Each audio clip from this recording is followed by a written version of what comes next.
wabarakatuh. Waalaikumsalam warahmatullahi wabarakatuh.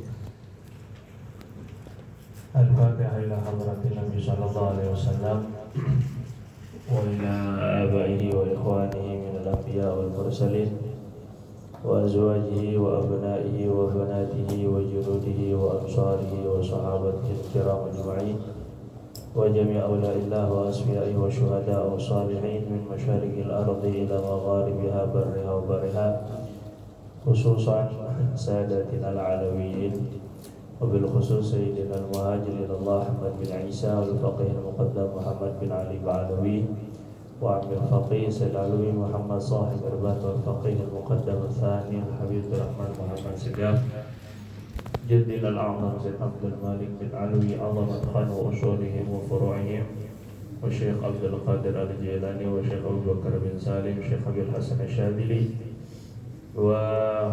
جميع مشايخنا ووالدينا وأسلافنا الصالحين خصوص بنية أن الله يعلي درجاتهم في الجنة ويكثر مثوباتهم ويضاعف حسناتهم ويحفظنا بجاههم وينفعنا بهم ويعيد علينا وأولادنا وأزواجنا وطلابنا وإخوتنا والمسلمين من بركاتهم وأسرارهم وأنوارهم وعلومهم ونفحاتهم في الدين والدنيا والآخرة ويشرنا في زمرتهم يوم القيامة وبنت أن الله يقضي جميع حاجاتنا ببركتهم ويكرمنا بمعيتهم ومتابعتهم ومجالستهم في الدنيا وفي الفردوس الأعلى بغير حساب ولا عذاب ولا فتنة ولا عتاب ومع الأحباب بنت أن الله يغفر لنا ذنوبنا كلها جميعا ويستر عيوبنا ويكشف قلوبنا ويصلح قلوبنا وقوالبنا وأقوالنا وأفعالنا وحركاتنا وسكناتنا ونياتنا ويجعلها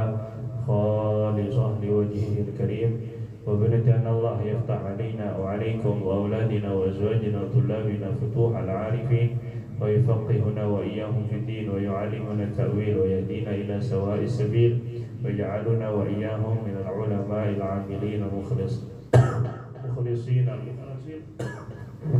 وأوليائه الصالحين وبنت أن الله يشفي مرضانا وأمراضنا الظاهرة والباطنة ومرضى المسلمين khususan Ibu Hajah Nur Hasanah binti Haji Izzuddin Fahmi, khususan Pak Haji Nano Sudono wa binati anna Allah yarham mautana wa mautal muslimin ja'al quburahum riyadul jinan, khususan almarhum Haji Siddiq bin Murtafi wa yukrimuhum bil jannati wal abrar min ghairi fitnatin wala adabin wala itab al-ahbab wa binati an Allah istajib da'watina sahil umurana wa umur walidina wa masyayikhina wa umur walidina wa masyayikhina wa umur ma'ahidina wa musajidina wa majalisina wa umur al-muslimin wa yadfa' wa yarfa' anna muslimin al-bala' wal waba' wal ghala' wal fahsya' wal munkar wal fitan ma Allah al-mubatan wa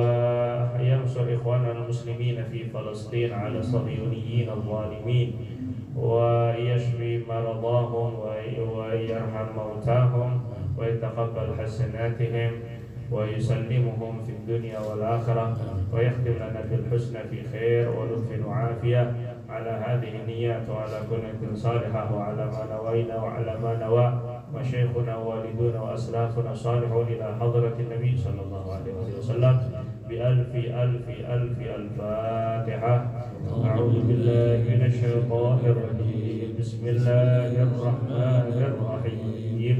Alhamdulillahi rabbil alamin. Ar-rahmanir rahim. Maliki yaumiddin. Iyyaka na'budu wa iyyaka nasta'in. Ihdinas siratal mustaqim. Siratal ladzina an'amta 'alaihim ghairil maghdubi 'alaihim waladdallin.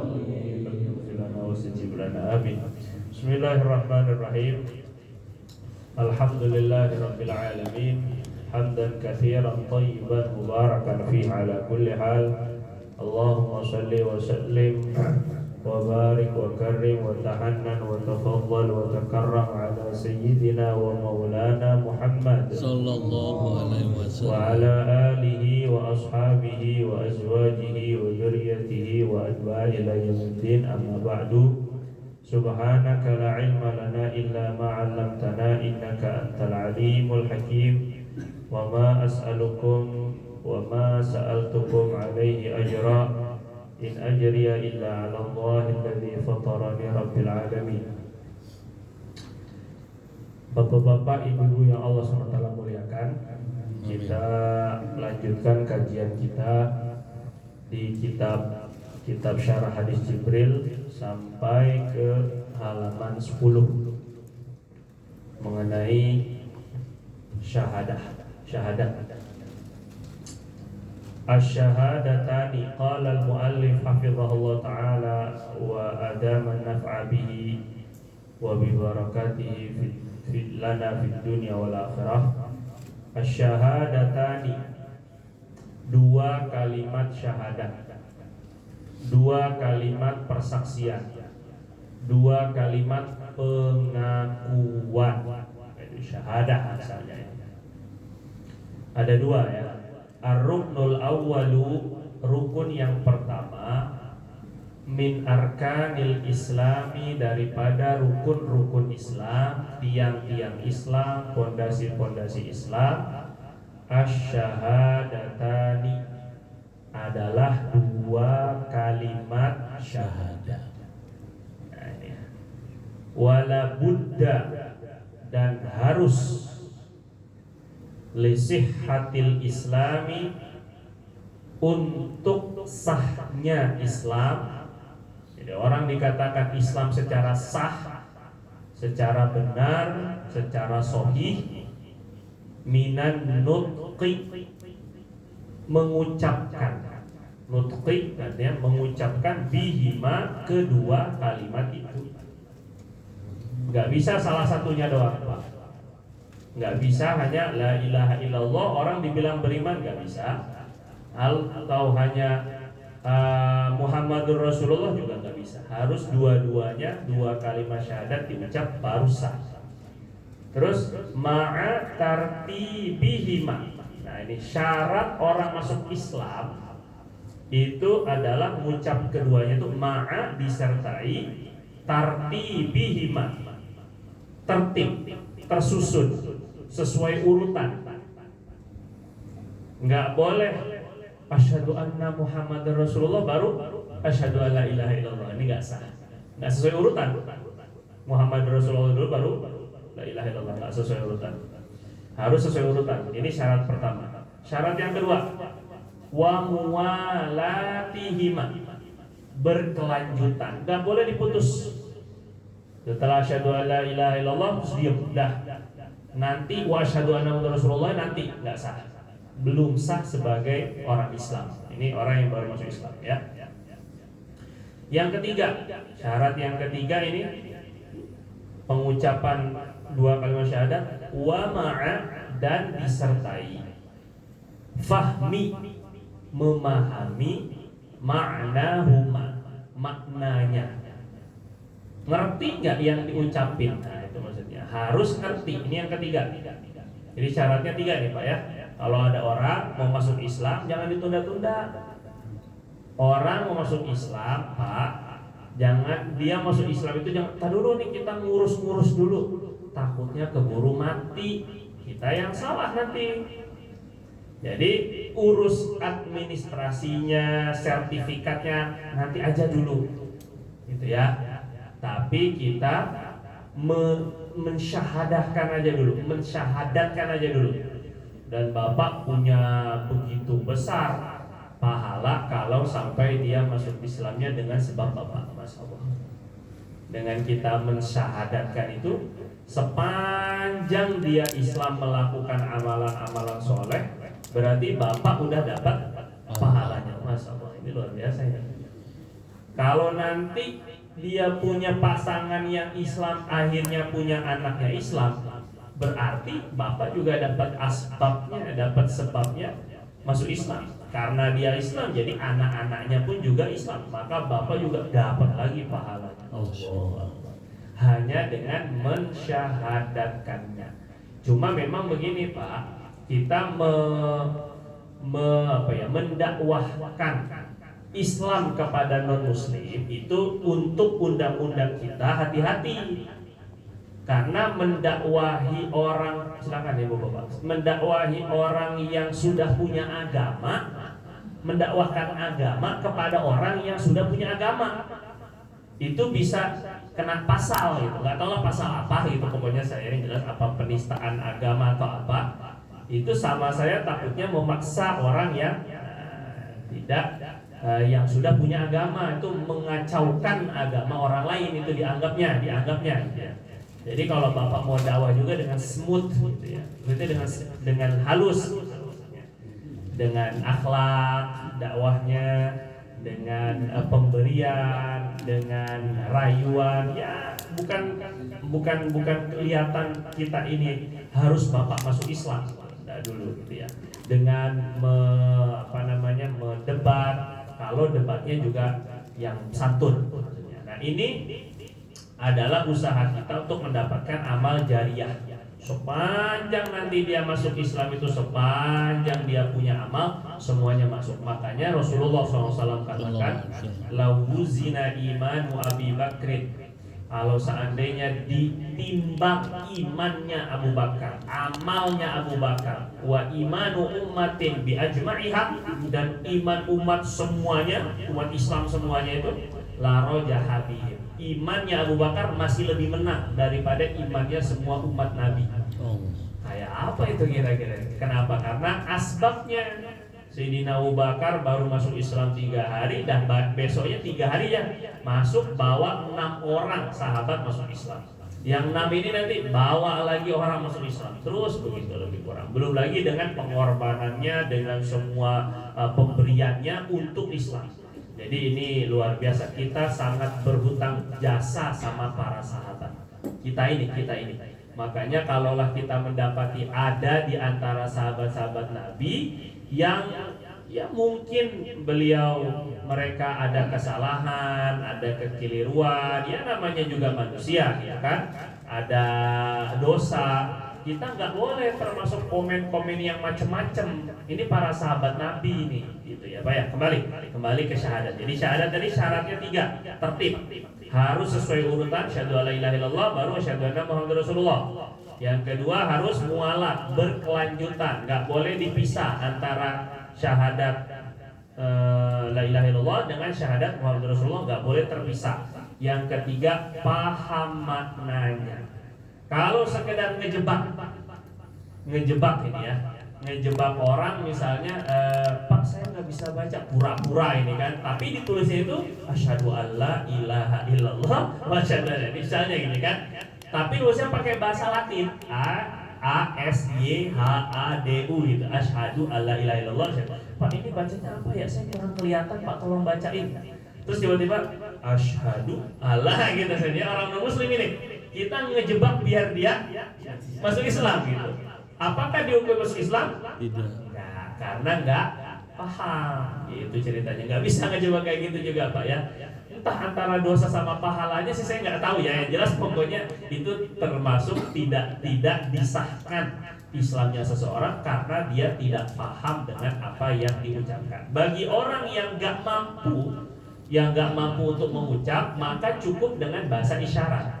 Orang-orang tuli, orang-orang bisu, mereka tetap membahasakan syahadatnya menggunakan bahasa isyarat. Nah itu di catatan kakinya ada tambahan syarat-syarat orang disahkan Islamnya. Tadi kan 3 doang ini. Yang ke bawah itu wa baqiyatu syurutil Islam. Ada syarat Islam lain yang belum disebutkan, yaitu al-aqlu. Pertama berakal.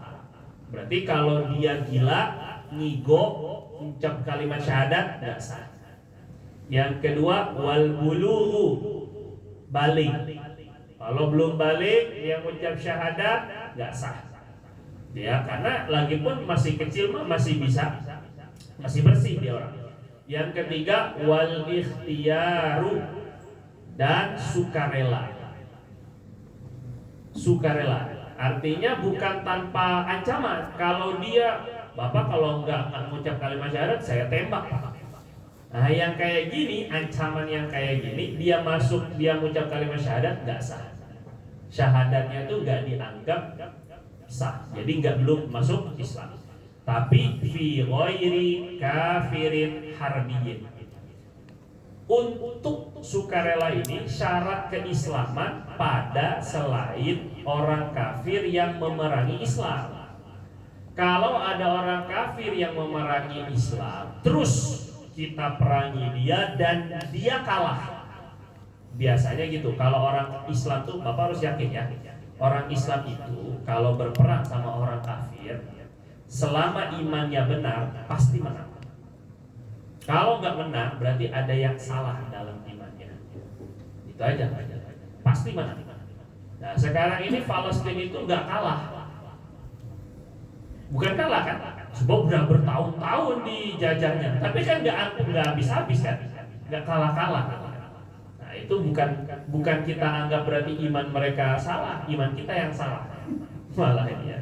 Jadi mereka itu justru itu membuktikan mereka itu imannya benar. Karena orang yang imannya benar itu pasti menang. Itu udah pasti. Kalau dalam Al-Quran itu inna hizballahi humul muflihun. Sesungguhnya pasukan Allah itu mereka yang pasti menang.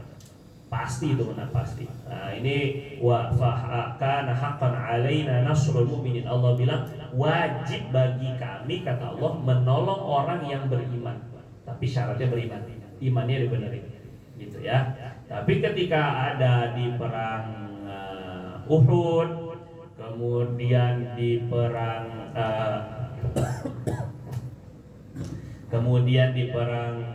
apa namanya lagi, satu lagi Hunain. Itu agak, saya bilang agak kocar-kacir, nggak kalah juga, tapi agak kocar-kacir.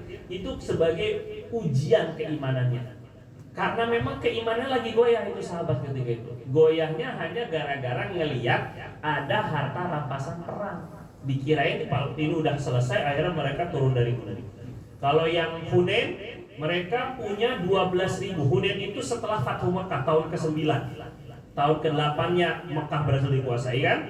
Hunain itu setahun setelahnya. Pasukan kaum muslimin 12.000 melawan Romawi. Nah, ketika itu mereka bangga, merasa kita ini nggak bakal kalah, ini 12.000, nggak bakal kalah ini pasukan segini banyak. Karena bangganya itu Allah kasih sedikit ujian. Nah, kocak-kacir. Nah, itu yang nggak boleh. Jadi imannya agak goyah aja, nggak datang pertolongan Allah. Nah, jadi gitu ya Pak ya. Sehingga kalau kafir harbi, kafir yang memerangi kita, kafir yang memerangi orang Islam, terus diperangi oleh orang Islam dan mereka kalah, maka ketika mereka kalah, diancam, mereka masuk, mengucapkan syahadat karena terpaksa, takut dibunuh. Paham nggak Pak? Jelas sampai sini ya. Seperti yang terjadi kasus Sayyidina Usama bin Zaid radhiyallahu ta'ala anhu. Waktu perang Sayyidina Usama bin Zaid, beliau mau nebas kepala musuh. Waktu mau ditebas kepala musuh udah tepar, nggak bisa ngelawan. Waktu mau ditebas, asyhadu alla ilaha illallah wa asyhadu, gitu ceritanya. Udah mau ditebas dia baru ucap syahadat. Akhirnya tanggung, tebas sekalian sebenarnya kan. Karena ini udah tinggal dikit lagi nih. Ini dia ini cuma pura-pura syahadat biar nggak ditebas. Akhirnya sekalian ditebas sekalian, mati kan. Baru disampaikan ke Nabi. Nabi marah, bukan hanya marah, muarah. Mukanya Nabi itu kalau marah merah betul-betul. Kelihatan orang tuh Nabi itu kalau udah marah sini ada urat itu. Ini udah mengernyit. Sahabat itu nggak ada yang berani kalau Nabi udah marah tuh tunduk semuanya. Ini Usama, itu Sayyidina Usama dimarahin sama Nabi itu. Sampai kata Usama, seandainya saya belum masuk Islam. Seandainya saya ketika Nabi marah, saya belum masuk Islam. Sehingga ketika masuk Islam diampuni dosanya. Jadi yang bisa menghapus dosa marahnya Nabi itu adalah baru masuk Islam. Seolah-olah begitu. Seandainya ketika itu saya belum masuk Islam. Nah ini karena terlalu marah. Kata Nabi, asyaqaqta an qalbi, kaifa anta bila ilaha illallah. Gimana nanti besok kamu kalau ketemu la ilaha illallah besok pada hari kiamat? Dia ngucap la ilaha illallah itu kamu masih tebas. Gimana besok tanggung jawab besok hari kiamat besok kamu? Dimarahi sama Nabi. Kamu memang udah membelah hatinya. Dia bilang, kata Sayyidina Usama, Nabi saya penggal kepalanya tuh karena dia pura-pura. Dia ta'awudzan, dia mengucap la ilaha illallah Muhammadur Rasulullah karena ingin terlindungi dirinya dari pedang saya. Kata siapa? Nah, Sayyidina Usama. Ini dia cuma pura-pura, cuma mau melindungi dirinya aja. Bukan beneran pengen masuk Islam Nabi. Berarti kan terpaksa. Tapi apa kata Nabi? Asyaqaqta an qalbi, apa kamu udah membelah dadanya? Emang kamu tahu isi hatinya? Kalau udah secara zahir ucap la ilaha illallah, dah berarti dia Islam, titik. Itu maksudnya. Ini terpaksa. Tapi kok dianggap sah Islamnya? Nah, ini maksudnya. Kan tadi syarat Islam itu tidak boleh dalam keadaan terpaksa. Kalau ada orang kita ancam bunuh, kalau enggak masuk Islam kamu saya bunuh kamu. Akhirnya dia mengucap syahadat. Syahadatnya enggak sah. Belum dianggap Islam karena terpaksa, kecuali orang kafir harbi dalam peperangan. Kalau dalam peperangan, walaupun dia terpaksa mengucap la ilaha illallah Muhammadur Rasulullah-nya itu untuk melindungi dirinya doang, pura-pura biar gak kena tebasan pedang orang Islam atau kena tembak orang Islam, maka disahkan sebagai orang Islam. Begitu ceritanya Pak. Jelas ya? Nah, terus wa yuhkamu bi islami shabiyi taba'an li abawayhi aw sabihi aw idda. Ini yang Anda sebut kemarin. Anak kecil dihukumi Islam secara otomatis dengan 3 hal. Ini saya pernah sampaikan kemarin ya. Pertama, li abawayhi. Kalau orang tuanya Islam, udah nggak perlu syahadat lagi tuh bocah. Ketika dia balik, nggak perlu syahadat lagi. Paham? Karena orang tuanya Islam. Atau salah satunya. Yang kedua, aw sabihi. Tentara yang menangkapnya tentara Islam, itu juga jadi Islam langsung. Ini anak-anak ini. Kalau dalam perang, anak-anak itu nggak dibunuh, tapi dijadiin hamba sahaya. Nah, yang nangkapnya itu orang Islam, pasukan Islam, secara otomatis langsung dihukumi Islam. Yang ketiga, aulidda, karena lahir di negeri yang ada orang Islamnya di sana, atau karena ditemukan di negeri, di kota, di kampung yang di dalamnya ada orang Islam walaupun satu. Nah, karena tadinya dia mungkin ketemu di semak-semak, mungkin di tong sampah, mungkin di mana. Ini anaknya Islam apa bukan? Di kampung itu ada orang Islam nggak? Ada, sudah selesai. Di Islam, dihukum Islam langsung. Paham ya Pak ya? Nah, yang bikin masalah adalah kalau yang mengadopsi itu non Muslim, kita kecolongan orang. Kalau sampai yang ngadopsi itu orang non Muslim, nah ini yang dikhawatirkan tuh itu akhirnya. Jadi ya mau nggak mau dia akan jadi non Muslim. Itu naudzubillah min dzalik. Makanya Bapak kalau ada yang kayak gitu, ada anak temuan, anak hilang kayak gitu tuh hati-hati. Maksudnya kalau bisa diambil alih. Mesti walaupun nggak mesti kita yang mengadopsi, walaupun nggak kayak gitu, tapi kita menyelamatkan agamanya ini. Oh ini luar biasa ya. Wa makna syahadati alla ilaha illallah. Sekarang apa makna la ilaha illallah? Ini la ilaha illallah itu udah kuncinya surga, udah miftahul jannah la ilaha illallah. Kuncinya surga itu la ilaha illallah. Udah bapak tuh ahli surga semua udah. Amin. Ibu tuh udah ahli surga semua, udah orang punya la ilaha illallah udah selesai. Udah punya la ilaha illallah. Cuman masalahnya nyengsang apa enggak ini neraka itu aja masalahnya. Kalau ahli surga insyaallah, yang penting jangan sampai hilang aja ini kuncinya. Kalau bapak hilang kunci, motor bagus, mobil baru, tetap aja nggak bisa, nggak bakal bisa. Walaupun bagus mobilnya, walaupun motornya bagus, walaupun rumah baru nggak ada kuncinya, mau dobrak. Malaikat Ridwan itu bisa disogok, nggak bisa. Ini kan malaikat ya. Terus, wa mana syahadat di alla ilaha illallah. Sekarang maknanya la ilaha illallah itu apa?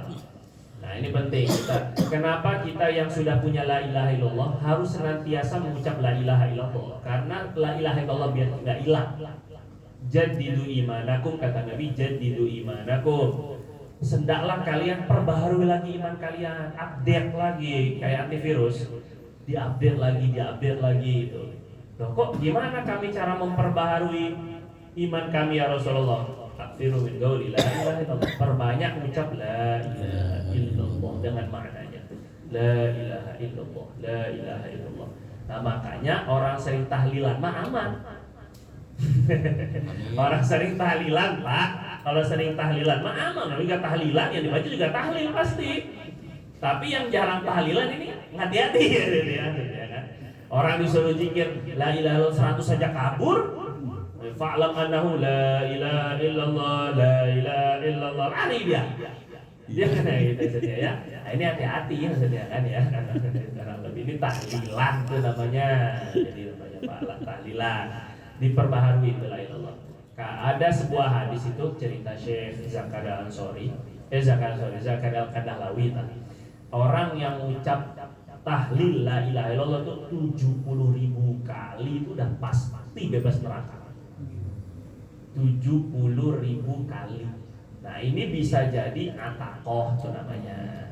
Zikir kebebasan dari api neraka 70.000. Jadi kalau Bapak udah punya ada orang tua ingin hadiah kan bebasan neraka, itu Bapak baca la ilaha illallah 70.000 kali walaupun nggak sekali duduk ya kan. Makanya pakai tasbih digital, pakai tasbih apalah terserah, kokah dan sebagainya 70.000.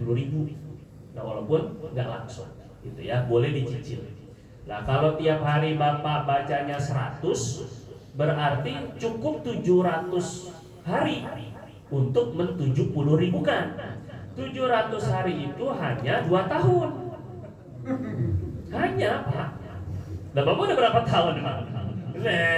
Dengan udah berjenggot atas bawah. Ini perlu hanya cukup itu. Masa iya nggak pernah 70.000? Aneh. Sudah ngapain aja ente hidup gitu kalau salah di malaikat, ngapain aja ente hidup? 70.000 nggak pernah, masa? Sehari cuma 100 paling berapa menit? La ilaha illallah, paling berapa menit?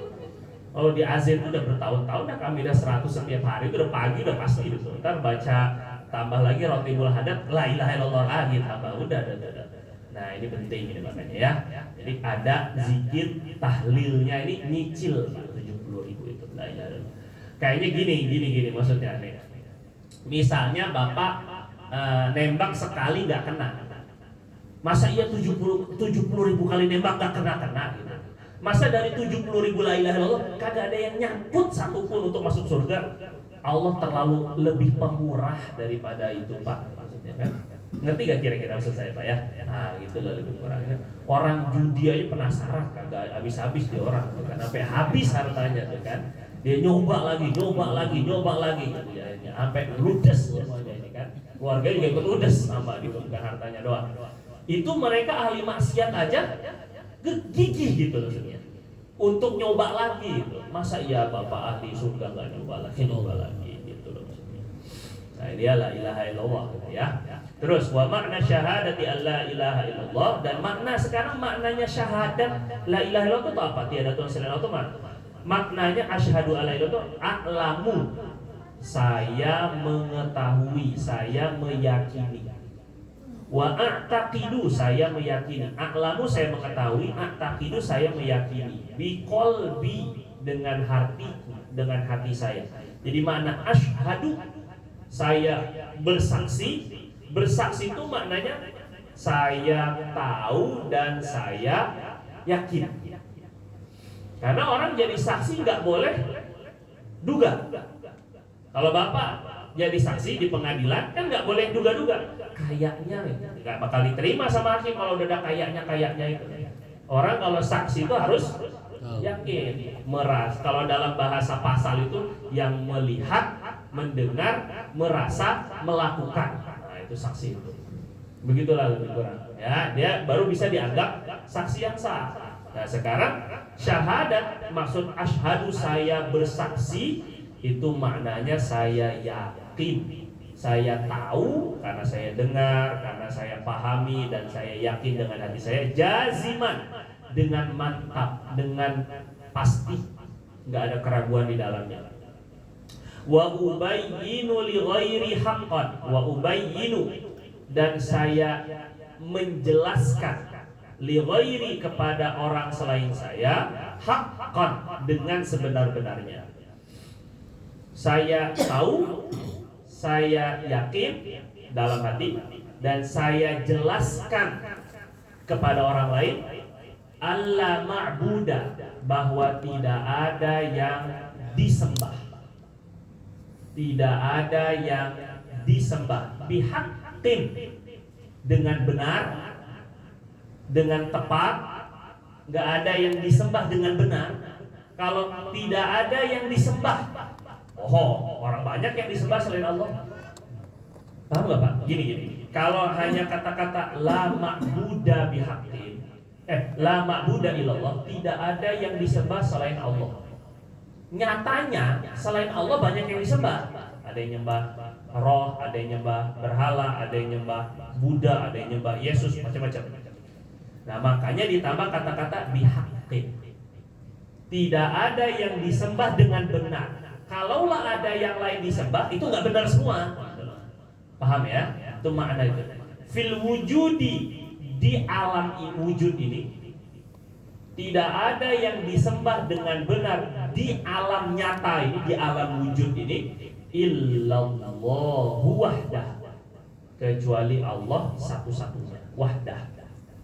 Hanya Allah aja, nggak ada yang lain. Sudah? Nah, ini makna la ilaha illallah secara Islam. Maksudnya dalam konteks fikih ibadah. La ma'buda illallah ini dalam konteks fikih. Nanti ada la ma'bud, la maqsud, la maujud. Makna la ilaha illallah itu tidak ada Tuhan, itu tidak ada Tuhan apa? Tidak ada Tuhan yang disembah, la ma'bud. Tidak ada Tuhan yang la maksud, tidak ada Tuhan yang dituju, yang diharap, yang diminta, yang doa kepadanya. La maksud illallah itu iman. Ihsan atau hakikat la maujud illallah. Tidak ada yang ada kecuali Allah. Karena semuanya ini dari Allah. Yang hakikat ada itu hanya Allah. Bapak itu tidak ada. Bapak itu diadakan oleh Allah. Jelas ya? Kita ini tidak ada sebenarnya, tapi diadakan oleh Allah SWT. Itu la maujud illallah. Nah, kalau udah begitu, gimana bisa lupa sama Allah? Kalau yang dilihat itu semuanya ini menunjukkan adanya Allah, ini semua nggak ada, ini alam ini nggak ada, ini adanya Allah semua, ini yang ada. Maknanya nggak akan lupa sama Allah Subhanahu Wa Taala. Ya Pak, dah cukup sampai situ aja, nggak usah banyak-banyak Pak ya, termuntah lagi. Ya, sampai situ dulu Pak, cepat jadi wali nanti. Amin. Ya Pak, berikutnya Bapak buka halaman 85. Kita tadi Islam, sekarang iman. Bab tentang iman. Kalau tadi bab Islam, fikihnya. Sekarang iman, keyakinannya. Ini harus benar kepada Allah Subhanahu Wa Taala. Bismillahirrahmanirrahim. Ar-ruknu tsani al-iman. Kita sampai kata-kata fardun. Sampai situ ya? Bapak ditandain makanya iya aja. Iya. Tandain makanya. Ini kan makna iman kepada Allah. Ini kan intinya rukun iman itu 6. Cuma dari yang 6 ini perlu diperinci. Pertama, iman yakin kepada Allah. Apa maksud iman kepada Allah Subhanahu Wa Taala? Yakin dan tahu bahwa Allah itu wajib ada dengan zatnya. Itu kemarin satu.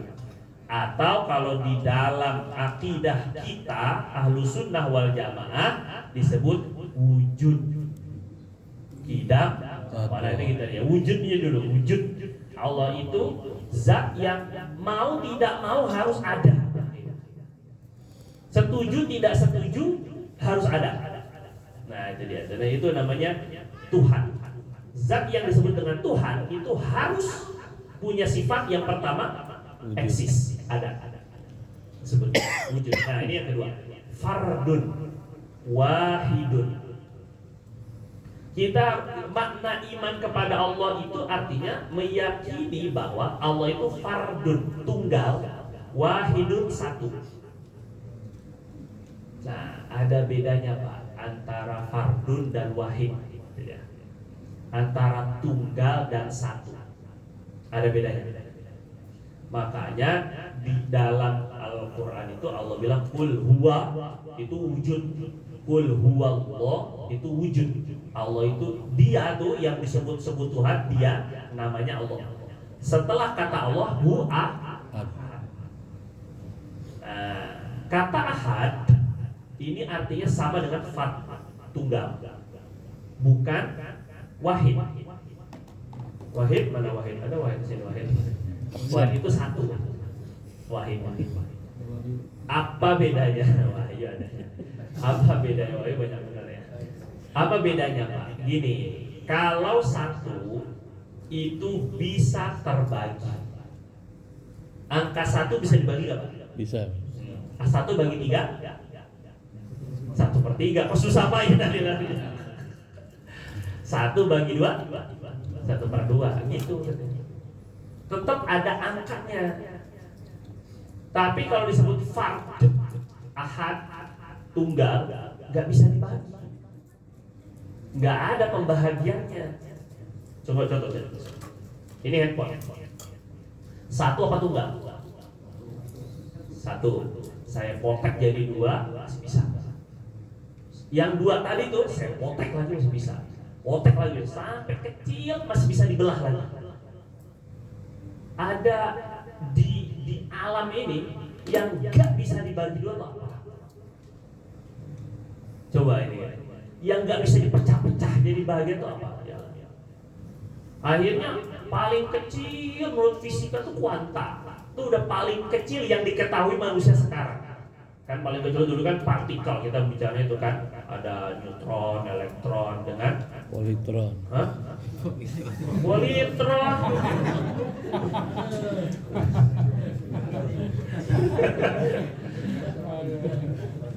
Itu ternyata bisa dipecah lagi ternyata setelah pengetahuan.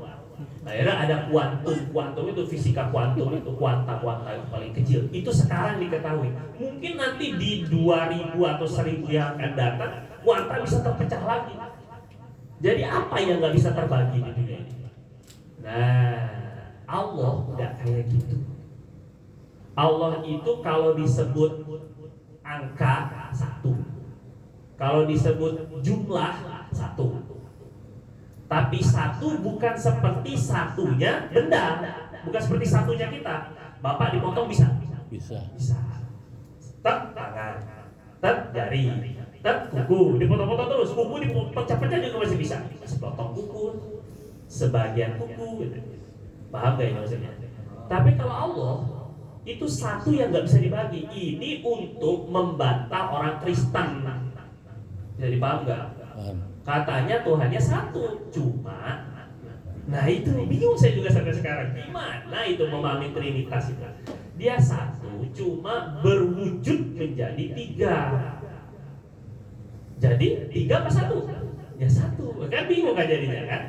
Nah, makanya Allah menggunakan bahasanya ahad. Tapi juga di ayat lain Allah pakai bahasa wahid. Wa ilahukum ilahu wahid. Tetap dua-duanya Allah akui. Allah itu 1 secara jumlah, gitu ya. Tapi satunya beda sama 1 dalam anggapan kita. Tapi ahad, tunggal, nggak bisa dibelah, nggak bisa dibagi-bagi, nggak bisa. Jadi kalau Allah ada di sana, Allah ada di sini, Allah ada di sana, itu berarti seolah Allah itu terbagi. Ya, Allah nggak terikat sama tempat, udah selesai itu kan. Intinya Allah itu fardun wahidun. Nah, disebut dengan wahdaniyah. Yang namanya Tuhan itu harus punya sifat wahdaniyah, tunggal.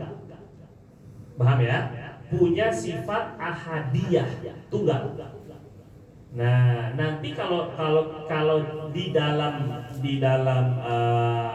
ilmu tauhid, wahdaniyahnya Allah Subhanahu wa taala itu gini, yang namanya Tuhan itu nggak boleh lebih dari satu, itu secara jumlah, dan satunya nggak bisa terbagi. Kalau terbagi itu bukan Tuhan, kalau lebih dari satu itu nggak bisa dibilang Tuhan. Makanya Quran itu logik sekali. Kata Allah Subhanahu wa taala, "Lau kana fihi ma alihatani la fasadata." Kalau di langit dan bumi ada dua Tuhan, kalau di langit dan di bumi ada dua Tuhan, pasti hancur langit dan bumi. Yang satu maunya begini, yang satu maunya begini. Di dalam yayasan aja kalau dua ketua pasti hancur. Di dalam rumah tangga kalau ada dua suami, nggak mungkin ini kan? Nggak mungkin. Jadi logika Quran itu sangat tepat. Loh, Tuhan kok dua, Tuhan kok 360, Tuhan apaan itu? Karena orang jahiliyah itu setiap hari punya satu Tuhan berbeda. Jadi di sekeliling Ka'bah tuh ada 360-an, 350-an berhala. Jadi tiap hari ganti Tuhan. Dan mereka tuh pakai logika sederhana. Kata mereka gini, kalau Tuhannya satu, hajat kita kan banyak. Nah gitu kata mereka nih. Tahu nggak Pak kira-kira dia? Katanya gini, kata orang jahiliyah nih kan, ketika Nabi mengajak untuk menuhankan satu, kata mereka tuh, loh, yang Tuhan banyak aja dunia masih kacau, gimana cuma satu? Kata dia gitu. Ini logikanya orang-orang jahiliyah. Makanya sama Allah tuh logikanya dibalik. Sebaliknya, kalau kebanyakan Tuhan, banyak yang memutuskan, banyak yang ngatur, malah nggak beres. Nah begitu. Lah justru kamu itu karena memikirkan Tuhan seperti makhluk yang nggak berdaya seperti kita, ya kalau kita lagi fokus sama satu, kita nggak bisa fokus sama yang lain. Apalagi laki, lagi megang handphone aja dipanggil udah udah dia panggil ini kan, nggak bisa multitasking ke laki-laki itu kan. Kalau ibu-ibu mah masya Allah ini sambil nyuapin, kaki sambil bosok multitasking kalau perempuan itu kan. Tapi kalau laki-laki nggak bisa. Jadi kelemahan kita itu dipakai logika buat Tuhan, itu jelas nggak bisa masuk. Tuhan itu yang nggak lemah, kamu tuh menganggapnya repot. Kata Allah dalam surat Rahman itu, kulla yaumin huwa fi sya'n. Setiap hari Allah itu ada sya'an, ada sifatnya, ada perbuatan yang Allah lakukan setiap hari, dan Allah nggak sibuk mendengar doa yang pakai hati, mendengar doa yang pakai lisan, mendengar doa yang jauh, yang dekat, yang lagi sujud, yang lagi di atas gedung. Bagi Allah sama semua. Allah tuh nggak pernah tersibukkan, nggak pernah. Kulla yaumin huwa fi sya'n. Setiap hari Allah tuh bisa mampu mengatur semuanya. Nggak perlu itu. Wala ya'uduhu hifdhuhuma wa huwal aliyul azim. Allah nggak pernah repot, la ya'uduh hifdhuhuma. Untuk menjaga langit bumi ini Allah nggak pernah kerepotan, nggak pernah susah, nggak pernah kerepotan untuk menjaga kestabilan itu, nggak pernah kerepotan.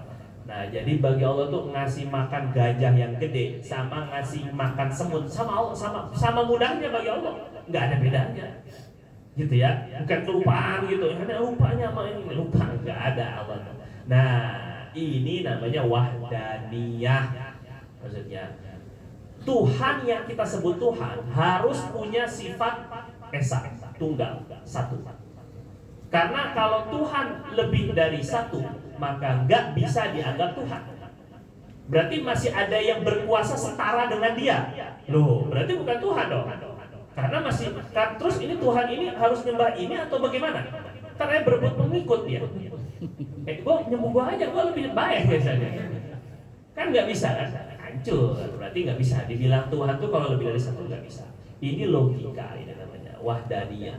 Kenapa kok ulama Ahlus Sunnah wal Jamaah, khususnya Asy'ariyah, Asy'ari dengan Maturidi, Imam Asy'ari dengan Maturidi, itu pakai logika dalam menjelaskan tauhid. Kenapa nggak pakai Quran dan hadis doang? Ya karena menjelaskan tauhidnya kepada orang yang belum beriman.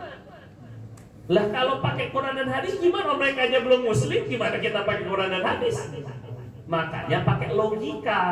Nah, sifat wajib kita yang 20 atau 13, wujud, tidak, baqo, mukhalafatu, itu memang dari akal yang tentu ada sumber dalilnya dari Quran semua.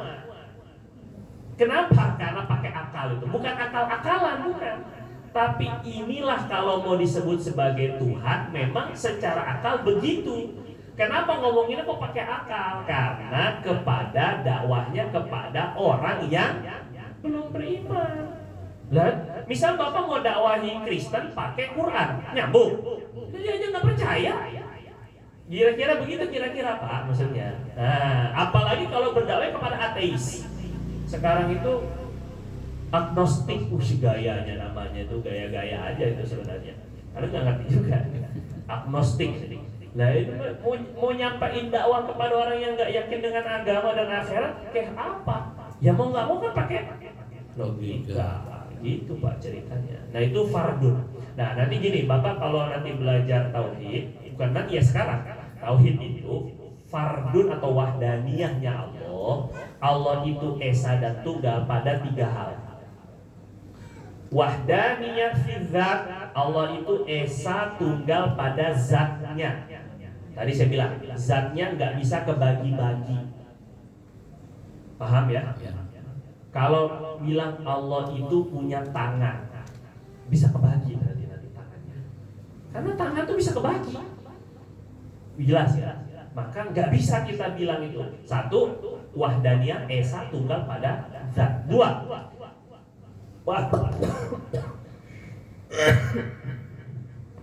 wahdaniyah yang kedua adalah wahdaniyah fis sifat. Sifatnya harus tunggal. Sifatnya tunggal. Begini maksudnya. Sifatnya Allah itu beda sama sifat kita. Kalau kita ini punya sifat, misalnya kita punya sifat sabar. Allah punya sifat sobur. Allah kan juga Asmaul Husna kan ada sobur kan, maha sabar. Kita punya sifat sabar, Allah punya sifat sabar, sobur maksudnya. Sangat amat sabar. Kalau nggak sabar udah bisa bergeledek kita ini udah. Karena maksiat kita ini. Untungnya Allah sabar. Paham ya? Nah, tapi sifat kita dan sifatnya Allah itu beda. Wahdaniyah ataupun juga keesaan, ketunggalan sifat itu, sifat tunggal itu. Kalau kita punya sifat itu gak tunggal. Kita punya sifat sabar, tapi sesabar-sabarnya ada marahnya. Kita punya sifat sabar, tapi ada hilangnya. Bisa sabar kepada yang ini, gak bisa sabar kepada yang ini. Bisa dipahami gak nih Pak? Bisa. Terus pemecahannya sabar itu kita punya sifat kita ini, sifat sabar kita ini pecahan daripada sifat-sifat lain. Sehingga kadang kita punya beberapa sifat yang gak dimiliki orang lain dan orang lain punya sifat yang gak dimiliki oleh kita. Karena terpecah-pecah. Dari sekian banyak sifat, gitu ya, kita hanya punya sebahagian sifat, nggak punya seluruhnya. Beda sama sifat Allah. Itu maksudnya. Sifat Allah Subhanahu Wa Taala, baik ketika Allah Subhanahu Wa Taala memaafkan, maupun ketika Allah tidak memaafkan, itu sifat sabarnya ada pada zat Allah Subhanahu Wa Taala, nggak terpisah. Bingung Pak, nggak usah dalam-dalam deh, saya tarik lagi deh ucapan saya itu. Daripada Bapak gila abis ini gimana maksudnya. Udah gitu ya. Memang belajar ilmu kalam tuh agak-agak gitu, karena logika banget Pak. Nah itu ceritanya. Makanya intinya Allah itu sifatnya nggak bakal melepas dari zatnya. Itu intinya. Nggak bakal kadang-kadang gini, kadang-kadang gini, nggak begitu, nggak. Allah mah nggak kayak gitu. Intinya kita ya, gampang ya Pak ya, ya. Dah kita aja biar paham.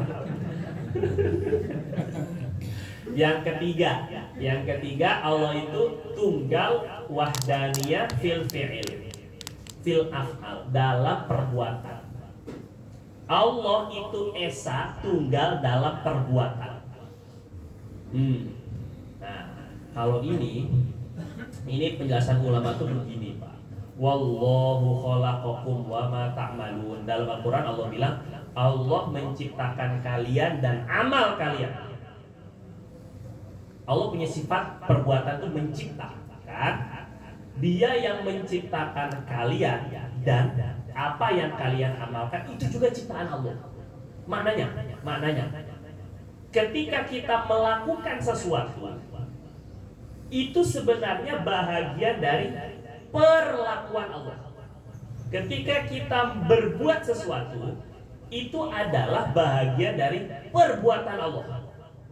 Karena Allah menciptakan apa yang kita amalkan, maka amal kita itu juga amalan Allah Subhanahu wa taala.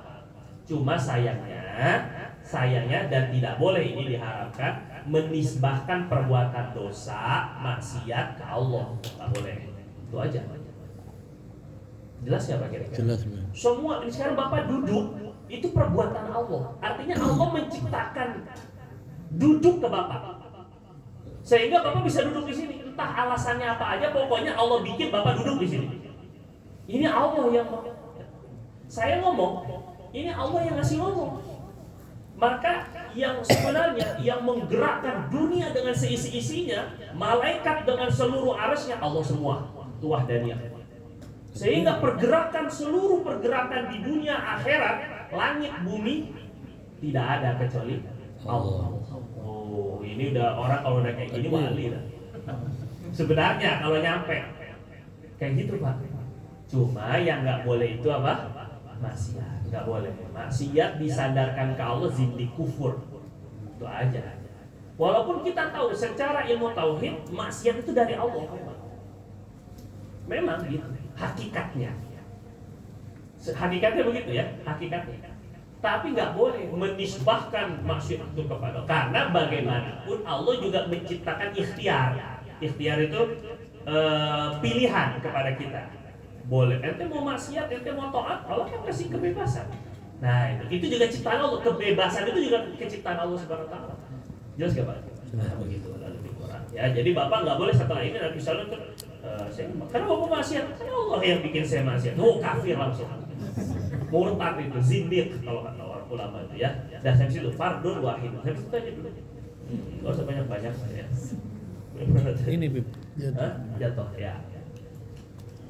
Intinya Allah itu tunggal dalam zat, tunggal dalam sifat, dan tunggal dalam perbuatan. Semuanya itu Allah. Nah, ini makanya tauhid yang sifat 20 tuh kalau yakinnya benar itu memang sampai kepada kewalian memang. Ya gitu ya.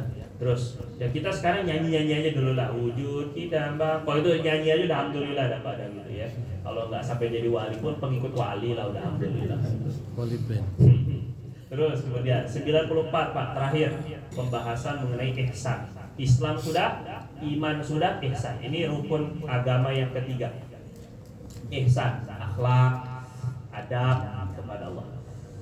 Nah, apa kemarin ihsan itu? Apa itu ihsan itu?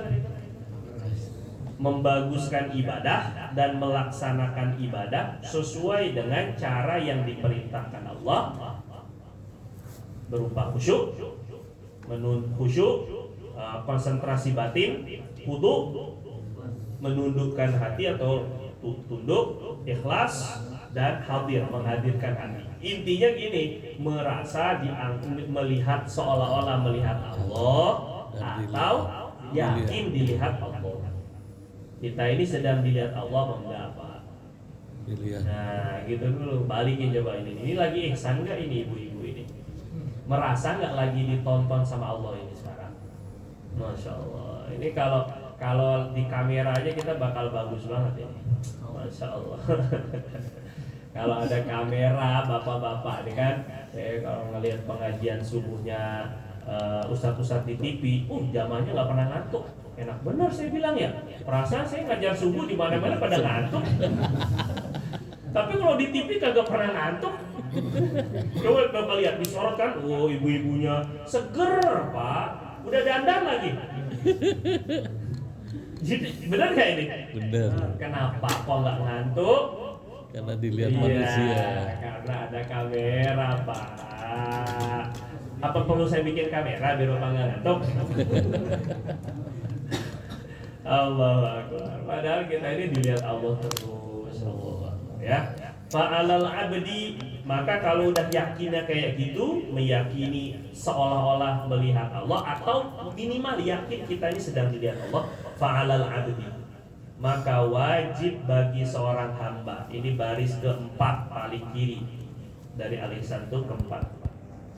Fa'alal abdi, wajib bagi seorang hamba an yuraqiba, untuk senantiasa merasa diawasi. Namanya muraqabah. Untuk senantiasa merasa diawasi Rabbahu, oleh Tuhannya. Sedang dilihat, ditatap, ditengok. Fi jami'i ahwalihi, pada semua keadaannya, termasuk hati. Kalau Bapak hadir ke majelis Habib Umar itu, rata-rata yang saya dengar itu majelis-majelis besar, beliau akan mengingatkan ini pasti. Waktu doa, kalian ada di hadapan siapa? Allah. Kami ada di hadapanmu ya Allah. Itu merasa biar dilihat Allah. Wa ya'lama, pertama merasa diawasi oleh Tuhannya, fi jami'i ahwalihi, pada semua keadaannya. Berdiri, duduk, tidur, yang diucap, yang dilihat, yang didengar, yang digerakkan, ini merasa ditatap, dilihat oleh Allah. Wa ya'lama annahu qa'imun alaihi, wa ya'lama, dan meyakini annahu qa'imun alaihi, bahwasannya Allah berada di hadapannya. Luar biasa ini.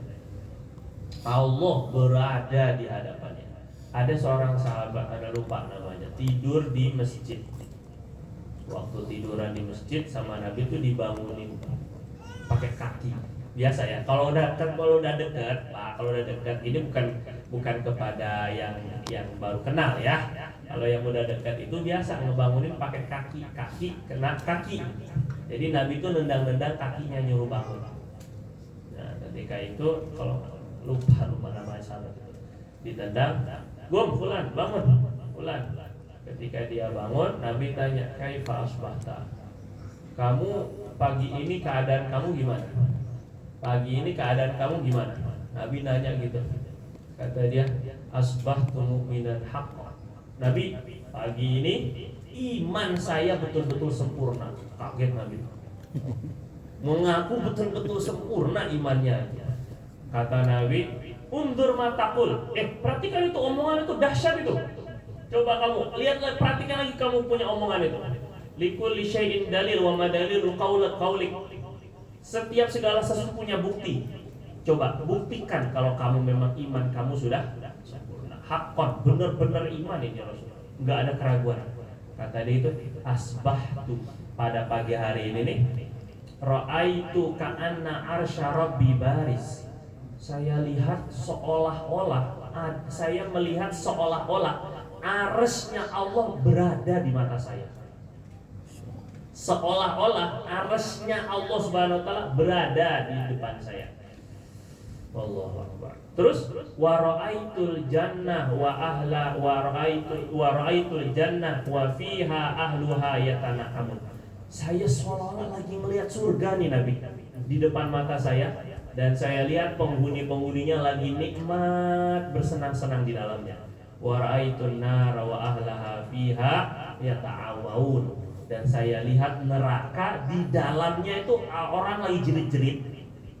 Nah, kata Nabi, sodakta. Betul, berarti iman kamu itu, pengakuan kamu, kalau sampai seperti ini iman kamu, falzam. Betul iman kamu, tetap kayak gitu, istiqomah kayak gitu. Wush, ini kan ngeri ya.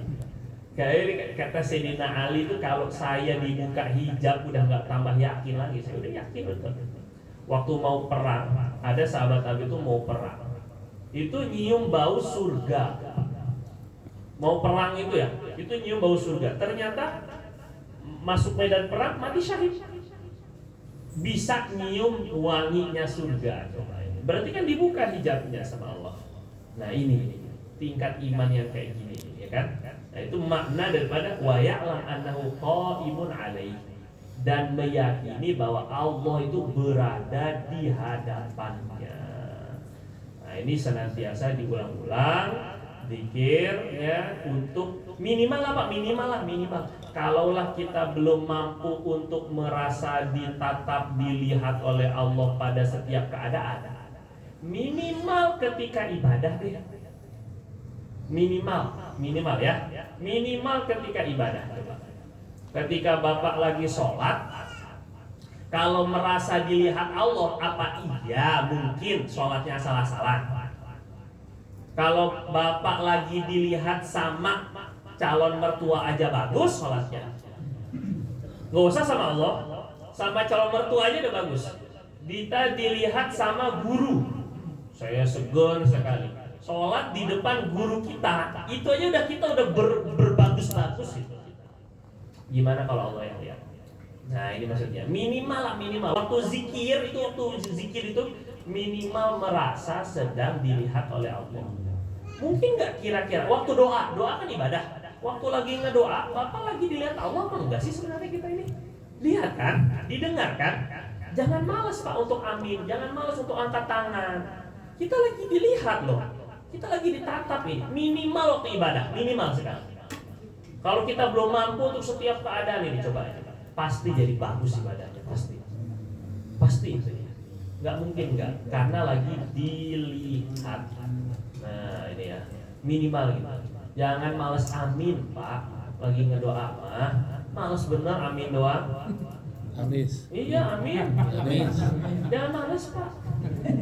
Amin itu gimana coba kita ini? Anis Caimin. Ya. Allah, jangan lari ke politik ya Pak. Nanti saya kena lagi. Tiba-tiba ada tukang bakso kan nggak apa-apa. Allah.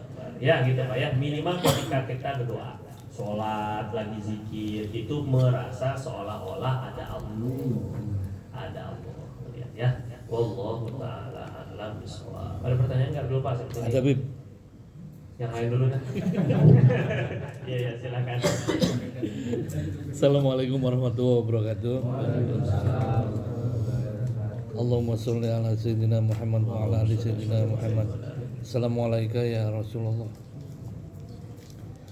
Untuk yang 700.000 tadi, 70.000 tadi Beb, bisa nggak dimanai dengan yang merayu Allah dengan pahalanya yang sangat pemurah ya. Dengan sekali ngucap tadi itu la ilaha illallah pakai siwak, la ilaha illallah pakai siwak, kan itu 70 kali berapa kan? Oh iya. Itu gimana Bib? Jadi Bapak mau mengkias gini ceritanya. Kan kalau sholat kan pakai siwak itu sama dengan 2 rakaat dengan siwak lebih besar pahala daripada 70 rakaat tanpa siwak. Gitu maksudnya, gini maksudnya. Gitu. Paham nggak tuh ceritanya ini, Pak Galih ini? Jadi pingin nyari cara gimana biar nggak 70.000. Jadi la ilaha illallah cuma 1.000, coba pakai siwak gitu ceritanya. Pak, satu yang pertama pahala mah nggak bisa dikias ya. Kalau untuk urusan ibadahnya mungkin bisa, tapi yang jelas memang tanpa sebenarnya ya, tanpa 70.000 pun Allah itu udah maha baik sebenarnya sih. Kalau nggak sampai 70.000, tapi ada hadis yang seperti itu, amalan ulama yang seperti itu hanya kebutuhan dan keperluan kita, bukan untuk Allah. Gitu ya ceritanya gitu. Untuk menunjukkan kesungguhan kita bahwa kita ini benar-benar yakin dengan la ilaha illallah, benar-benar pengen bebas dari neraka. Itu aja sebenarnya. Kayak gini misalnya, saya bilang, Dek ke anak misalnya, Dek coba adek kalau nyapu nanti ayah kasih, buya kasih 10.000, gitu kan? Ternyata dia nyapu juga, ngepel juga, kayak gitu lebih kurang, nyuci piring juga gitu. Ini hanya untuk membuktikan bahwa saya tuh nggak butuh dengan nyapunya, saya juga bisa nyapu sendiri misalnya gitu kan. Saya hanya pengen ngeliat usaha dia taat nggak sama saya, itu aja sebenarnya sih. Allah tuh pengen gitu doang sebenarnya. Jelas gak ini kan? Bisa jadi malah lebih dari 10.000 terus saya kasih gara-gara lebih daripada itu. Nah, ini kepastiannya itu maksudnya dengan 70.000 itu kita berharap tidak dicabut la ilaha illallah dari hati kita sampai mati. Itu yang kita mau. Iya, jadi gini tuh, kalau dulu Syekh Nurul itu bilang gitu. Kalau ngedoa tuh gini, ya Allah, masa tiap pagi saya baca la ilaha illallah 100 kali, nanti di akhir hayat nggak bisa ucap. Sudah beribu-ribu la ilaha illallah saya ucap di sepanjang usia. Masa satu aja ketika mau mati nggak bisa ya Allah. Begitu lebih kurang. Ngedoanya tuh kurang lebih gitu jadinya. Paham nggak Pak kira-kira? Kan Allah itu maha pengasih banget gitu kan. Ketika masih hidup dikasih la ilaha illallah, masa mau mati nggak dikasih? Nah begitu, makanya ini memperbanyak untuk itu maksudnya, biar membuktikan ke Allah bahwa kita ini sungguh-sungguh itu Pak maksudnya. Ya, jadi bukan dikias sebenarnya kan, kias pakai suap biar 1.000 doang jadi 70.000 jadinya. Wallahu taala alam bisawab.